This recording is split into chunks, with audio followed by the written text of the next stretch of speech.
actual permit process, and I'll show you an actual package that it goes with it.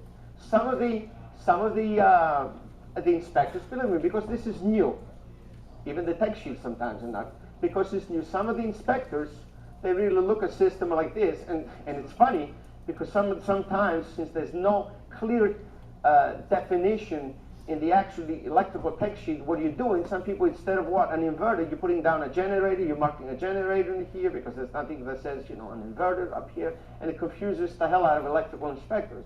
Some of you guys, you go actually install a system without a rough inspection, then we go up there, the inspectors go up there and see a system that is done, and we don't know what's going on, and then you have to go up there, open LBs, and show wires and so forth, and make your life miserable.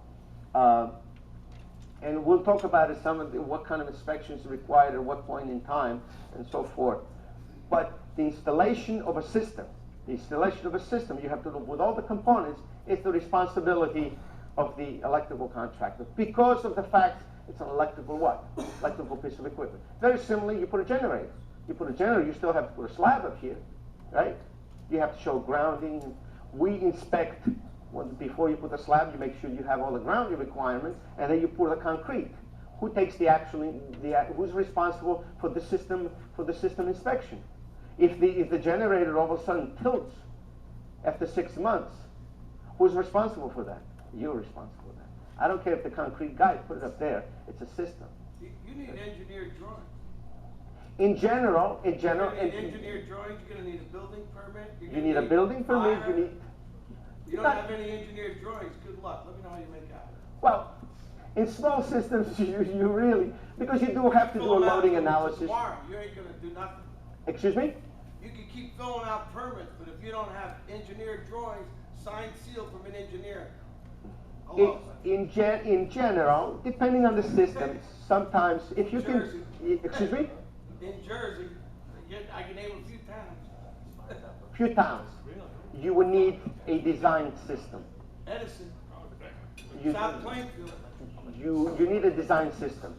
And if the design system is done properly, if you design a system that is done, well designed.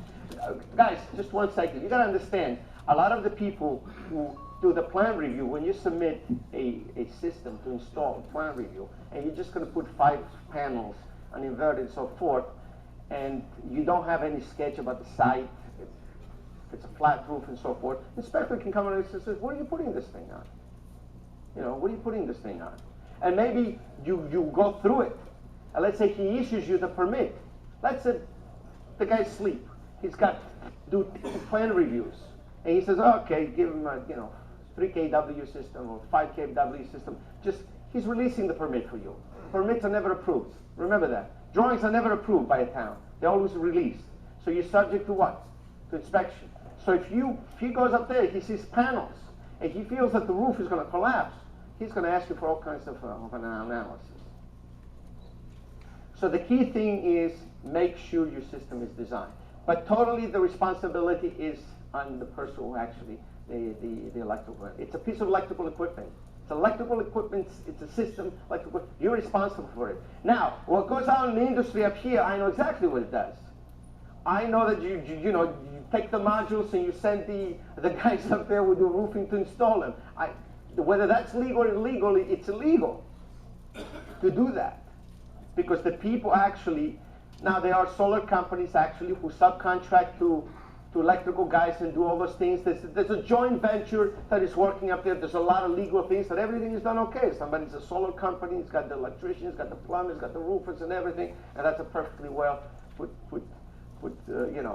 company up there that they can do all of it. Excuse me? Well, that's a different, contracting and stuff like that. But that's how typically. But if you want tomorrow as an electrical contractor, say you want to install, fine, you're going to install it. Okay. Certification, great thing to have. Great thing to have. Okay. That's why your license is such an important thing.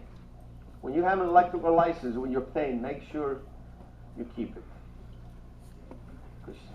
Okay.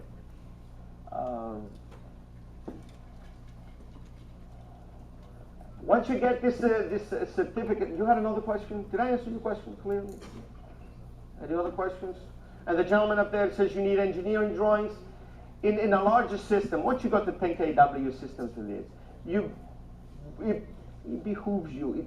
It's a great thing to actually have a professional design your system and actually be there in order to justify it in case you have any problems. Don't forget, one of the things you have to realize is that those systems, they're not inexpensive. They're very expensive systems. So if you do make a mistake, if you do a 200 amp service and you got to go there twice or 3 times, you might lose your profit and so forth, but you're not going to lose your shirt. You do a couple of screw-ups in the photovoltaic system, you're going to be in trouble.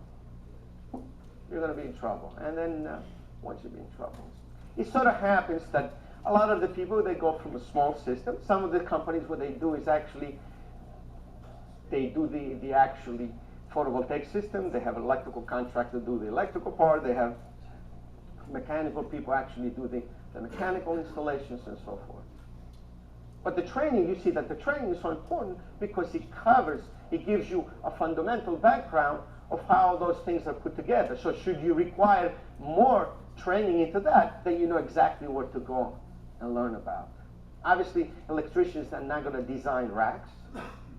Okay, we don't know much about, wind load calculations or structures and so forth, but it's something that we need to consider at point in time. So therefore, we know what we need to ask or who to ask in order to be able to solve that part of the problem. Okay. Again, the certificate. To complete the course, you're passing the examination. It's not an installer certification, okay? And doesn't mean just because you're a certified person, you can just go up there and start installing systems like this. Okay. Any questions? We had enough of this question. All right. All right. Let's take a 5-minute break. I'm changing this.